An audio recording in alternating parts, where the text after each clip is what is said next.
morning dear students. Today I am going to explain 7th class new chapter 3rd, that is homesickness. And this chapter is written by Roald Dahl. So before starting this chapter, first we will learn all hard words of chapter 3rd. Okay. So let's see here. First hard word is convenient. It means comfortable, easy and suitable. And next hard word is mysterious. It means secret. And third hard word is hesitation. Hesitation it means posing. किसी चीज को बोलने में थोड़ी सी जब हिचकिचाहट होती है, that is called hesitation. And fourth is swallow. It means eat greedily.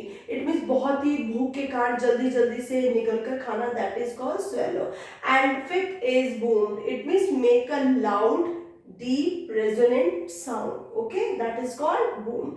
And next sixth is gobble. It means eat hurriedly and noisily. जल्दी जल्दी से और आवाज करके खाना, that is called gobble. And seventh is yelping. Yelping it means sharp cry, alarm cry जिसे हम बोल सकते हैं. And eighth hard word is vital spot. It means sensitive point. Eighth hard word is vital spot. It means sensitive spot. Okay. And ninth is miserably. It means unhappy manner. So these all are hard words of chapter 3rd, homesickness. So before starting this chapter, first I will give the brief introduction about the Roald Dahl. So students, now you all will open your English literature book, page number 20, chapter 3rd, homesickness. Okay. So Roald Dahl was a British writer of short stories. जो rolled del है वो अपनी जो है short stories लिखते हैं और वो एक ब्रिटिश राइटर थे. And short stories, novels and poems. अब उन्होंने बहुत सारी क्या लिखी, पोएम्स लिखी, नॉवेल्स लिखी और शॉर्ट स्टोरीज लिखी और ये ब्रिटिश राइटर थे. And he wrote about his boyhood years and early career in boy and going solo. Some of his most popular books are, उन्होंने अपनी लाइफ में बॉयहुड टाइम में बहुत सारी बुक्स, नॉवेल्स लिखी जिनमें से कुछ जो बहुत ज़्यादा पॉपुलर हुई उनका नेम है. First is Matilda, and second Fantastic Mr. Box, and third is Charlie and the Chocolate Factory. Okay, so these are very famous and popular books which is written by Roald Dahl. Okay, so students, first I will tell about the chapter 3rd, homesickness. Homesickness क्या होता है?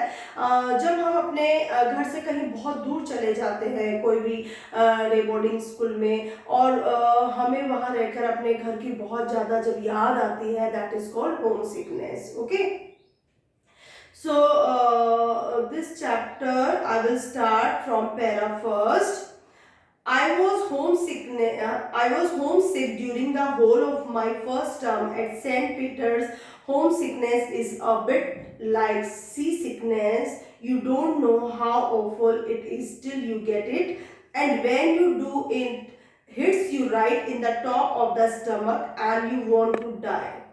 So this is a autobiography. It is written by Roald Dahl. ये Roald Dahl ने ही अपने बारे में, जो अपनी लाइफ के बारे में लिखा है. So ऑटोबायोग्राफी आप लोगों को पता ही है, कोई भी पर्सन जो अपने लाइफ के बारे में खुद लिखता है, इट इज कॉल्ड ऑटोबायोग्राफी. तो ये रोल्ड डेल ने खुद ने ही लिखी है ये story, home sickness.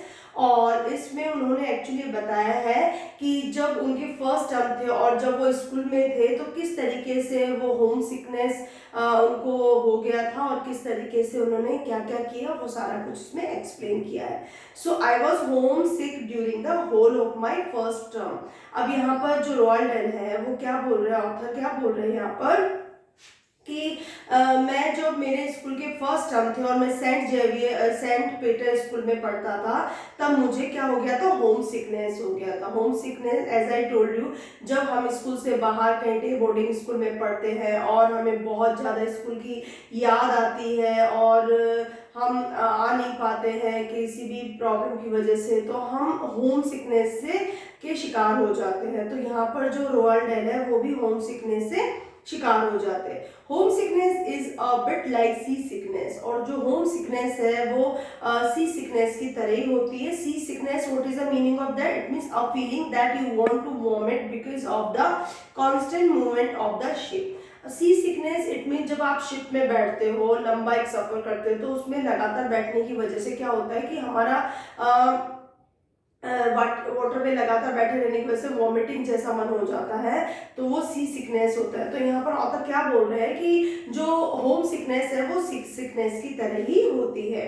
You don't know how awful it is till you get it. और वो क्या बोल रहे होता है यहाँ पर कि आपको नहीं पता है कि किस तरीके से ये बहुत ज़्यादा ही मतलब ऑफुल होती है। And when you do, it hits you right in top of the stomach and you want to die।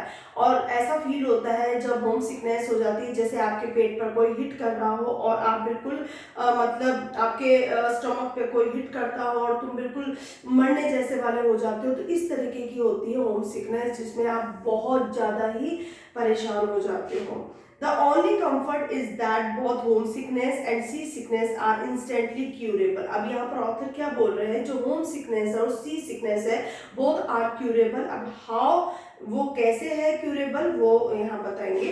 The first goes away the moment you walk out of the school ground and the second is forgotten as soon as the ship enters port। अब यहाँ पर वो बता रहे हैं author की home sickness कैसे दूर होगी। जब आप स्कूल के ग्राउंड से बाहर निकल जाओगे तो आपकी होम सिकनेस दूर हो जाएगी। और सी सिकनेस कब आपकी हो जाएगी दूर, जब जो शिप होता है वो पोर्ट जो होता है वहां पर एंटर करता है, तो इट मीन्स आपको लगता है कि हाँ भाई अब शिप रुक गया है, तो आपकी सी सिकनेस दूर हो जाएगी। It means both are curable. Okay, and second para, I was so terribly homesickness during my first 2 weeks that I set about making a plan for getting myself sent back home. Even if it were for only a few days, my idea was that I should all of a sudden develop an attack of acute appendicitis. What is the meaning of appendicitis? It means this is a disease and it is a condition in which the appendix, a small organ attack of an intestine, becomes infected and has to be removed through an operation। हमारे intestine में जो है infection हो जाता है और उसको operation के थ्रू मतलब निकाला जाता है, जिसे हम एक तरीके से पथरी भी बोलते हैं। ठीक है, सो यहाँ पर जो है ऑथर क्या बोल रहे हैं कि I was so terribly home sickness during my first 2 weeks। यहाँ बोलते हैं रोवाल्ड डेल कि मैं अपने स्कूल के फर्स्ट 2 weeks में बहुत ही ज़्यादा मुझे घर की याद आ रही थी। I set about making a plan for getting myself set back home. और मैं जो है प्लान बना रहा था कि किस तरीके से मैं घर पर वापस आऊँ। And then even if it were for only a few days, अब थोड़े से ही दिन बच गए थे, my idea was that I should all of a sudden develop an attack of acute appendicitis। अब यहाँ पर जो ऑथर है वो कहते हैं तभी मुझे एक आइडिया आया कि मुझे जो है एक मतलब प्रिटेंड करना पड़ेगा, बहाना बनाना पड़ेगा अपेंडाइटिस का, जिस वजह से मैं अपने आप को मतलब बचा सकता हूँ इस होम सिकनेस से। Then what happened, para third, you will probably think it's silly that a 9 years old boy imagine that he could get away with a trick like that, but I had sound reason for trying it। अब यहाँ पर author he कह रहे हैं कि you will probably think it's silly। मतलब उस time पे जब ऑथर रोवाल्ड डेल है कितने साल के थे, 9 years old थे। और हम अगर ये देखेंगे तो हमारे लिए बहुत ही एक तरह से सरप्राइजिंग होगा कि किस तरीके से एक 9 years old का बच्चा किस तरीके से इमेजिन कर रहा है और किस तरीके से अपने आप को इस ट्रिक से मतलब यूज करते हुए अपने आप को इस होम सिकनेस से दूर करने की कोशिश करेगा। But I had sound for trying it. और तभी उनको ऐसी जो ट्रिक है उनके माइंड में आ रही थी। ओनली अ मंथ बिफोर, अब उनके माइंड में क्या ट्रिक आई, जब ये सारी बात सोच रहे थे कि मैं ऐसा कर लूँ अपेंडाइटिस जो है उसका बहाना बना लूँ और ऐसा, तभी उनके माइंड में एक्चुअली उनकी जो एल्डर सिस्टर है उनको क्या हो गया था, उनको भी अपेंडाइटिस की प्रॉब्लम हो गई थी और 1 month पहले ही हुई थी। तो उनको सारी सिचुएशन उनको पता थी कि कैसे क्या हुआ उनके साथ में। and for several days before her operation I was able to observe her behavior at close quarters. अब यहाँ पर जो है रोवाल्ड डेल क्या बोलते हैं कि जब उनकी सिस्टर को अपेंडाइटिस की प्रॉब्लम हो गई थी तो उनको ऑपरेशन हुआ था और जो भी उनका बिहेवियर था वो सब कुछ उन्होंने बहुत ही पास में से ऑब्जर्व किया था. And what is the meaning of eight close quarter? It means from a short distance, थोड़े ही डिस्टेंस पे अपनी सिस्टर को जब उन्हें अपेंडाइटिस हुआ था, उसका ऑपरेशन हुआ था, तो उनकी जो भी मतलब प्रॉब्लम थी या जो भी उनकी एक्टिविटीज थी या फिर उनके साथ में जो भी प्रॉब्लम उन्होंने फेस की थी, उनका जो बिहेवियर था, सब बहुत ही पास डिस्टेंस से रोवाल्ड डेल ने देखा था, इसलिए उनको सब कुछ पता था. I notice that the thing she complain about most was a severe pain down in the lower right side of her tummy. अब वो क्या बता रहे हैं रोवाल्ड डेल कि जो उनकी सिस्टर है एक्चुअली उनके जब ये अपेंडाइटिस की प्रॉब्लम हो गई थी तो उनके स्टमक में, टमी में, राइट हैंड साइड में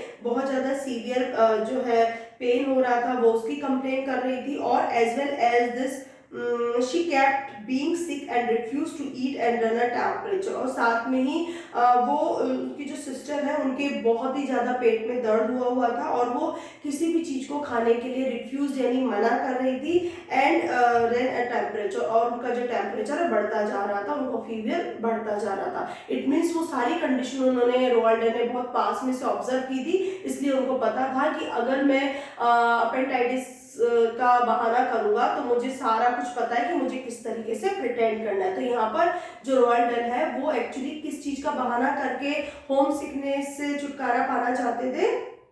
वो अपेंडाइटिस जो है उसका बहाना करके ही वो अपने आप को होम सिकनेस से दूर करना चाहते थे. तो इसलिए उनकी सिस्टर के साथ में 1 मंथ पहले हो चुका था तो उनको पता था इस चीज के बारे में. Then para 4 you might sorry हाँ yes para 4 you might by the way be interested to know that this sister had her appendix removed, not a fine hospital operation, room full of bright lights and gown nurse, but on our own nursery table at home by the local doctor and his what is the meaning of anesthetic? Anesthetic, it means a doctor who gives an anesthetic, a chemical substance used to make a person feel no pain in a part of or the whole body to a patient. Anesthetic, yes. So now अब यहाँ पर अब वो जो है Roald del ये कह रहे हैं कि अब आप सबको ऐसा लग रहा होगा कि जिस तरीके से वो बता रहे हैं तो आपको ऐसा लगेगा, इंटरेस्ट थोड़ा सा क्रिएट होगा उनकी स्टोरी में कि जब उनकी सिस्टर को ये अपेंडिक्स की प्रॉब्लम हो गई थी, उसको रिमूव कराने के लिए उनको कैसे हॉस्पिटल में लेकर गए होंगे और वो हॉस्पिटल जो है बहुत ही ब्राइट लाइट से फुल होगा, सारी जो नर्स है उन्होंने गाउन पहनी हुई होगी और वहाँ पर बहुत ही ऐसा हॉस्पिटल जैसा एनवायरनमेंट होगा. बट यहाँ पर रोवाल्ड डेल क्या बोलते हैं, बट ऐसा कुछ भी नहीं था क्योंकि उनकी जो नर्सरी थी वो उनके घर पे ही थी. उनके घर पे एक टेबल रख दिया गया था. उस टाइम पे एक्चुअली जो डॉक्टर्स होते थे वो अपना जो भी उनका बॉक्स होता था इंस्ट्रूमेंट वाला वो सब लेकर घर पे आ जाते थे और लोकल डॉक्टर ही होते थे और वो उनको क्या करते थे, एनेस्थेटिक. इट मीन्स एनेस्थेटिक जैसे बेहोश करने के लिए एक इंजेक्शन दिया जाता है जिससे वो जो पार्ट जिस पार्ट पे कोई प्रॉब्लम हुई है या जहाँ ऑपरेशन होता है वो पार्ट जो है सुन्न हो जाता है. That is called anaesthetic. So in those days it was fairly common practice for a doctor to arrive at your home with a bag of instrument that wrap a clean sheet over the most convenient table and get on with it. अब यहाँ पर Roald del क्या कह रहे हैं कि उस time पे जो वो अपने टाइम की बात कर रहे हैं कि उस टाइम पे जो डॉक्टर होते थे वो एक्चुअली नॉर्मली प्रैक्टिस करते थे अपने घर पर ही. सारा जो बैग इंस्ट्रूमेंट का होता था वो ले आते थे और घर पे एक टेबल पर जो है क्लीन शीट जो है बिछा देते थे और कंफर्टेबल जो टेबल होती है वहाँ पर मतलब जो पेशेंट होता है उसको लेटा देते थे तो वहीं पर उनका इलाज शुरू कर देते थे.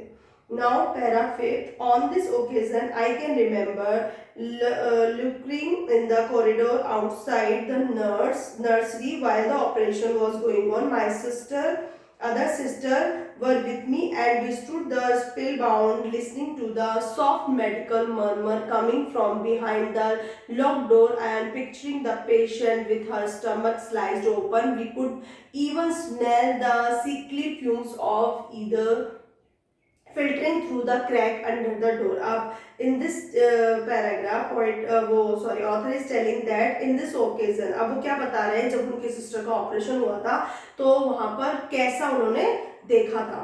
अब वो बता रहे हैं उसी कंडीशन के बारे में कि जहाँ रोवाल्ड डेल और उनकी जो सिस्टर है वो दोनों दरवाजे के पीछे खड़े हुए हैं और वो जो है अपनी जो सिस्टर है दूसरी वाली उसके साथ में खड़े होकर सब कुछ वहां पर कॉरिडोर से सुन रहे हैं।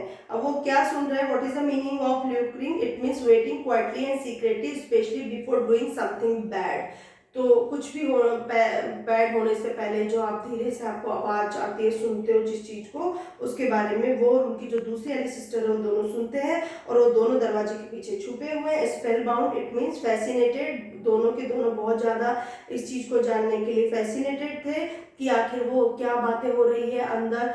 Soft medical murmur coming from behind the lock door and picturing the patient with her stomach sliced open. जब उनकी जो एल्डर सिस्टर है, जब उनका ऑपरेशन हो रहा था तो रोयल डेल और उनकी जो दूसरी वाली सिस्टर है वो दोनों दरवाजे के पीछे खड़े हुए थे और बहुत ही फैसिनेट होकर के उन सब चीज़ों को देख रहे थे और उनकी बातों को, डॉक्टर्स की जो बात कर रहे थे उनको सुन रहे थे और उनकी जो धीरे धीरे मेडिकल इंस्ट्रूमेंट की जो थोड़ी थोड़ी सी जो आवाज़ आ रही थी उनको वो सुन रहे थे। और वो क्या बोल रहे थे रोयल डेल की, वो जो पेशेंट जो उनकी सिस्टर वहाँ लेटी हुई थी उनका जो स्टमक था, उनका जो स्लाइस था वो बिल्कुल ओपन था और उसकी पिक्चर भी उनको नजर आ रही थी। And we could even smell the sickly fumes of either. और यहाँ रोयल क्या बोलते हैं कि वहां पर जो एक गैस की स्मेल थी, what is the meaning of sickly fumes of either, it means strong smell of either, a kind of gas used earlier as an anesthetic that made the speaker feel uncomfortable।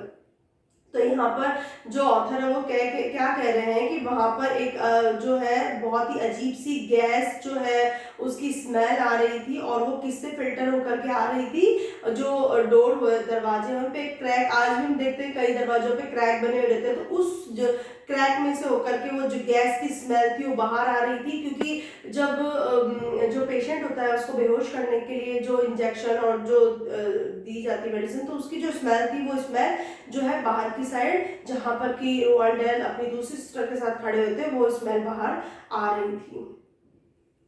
So students आज हम यहीं तक complete करेंगे। In next class we will continue this chapter. So till that thank you and have a nice day.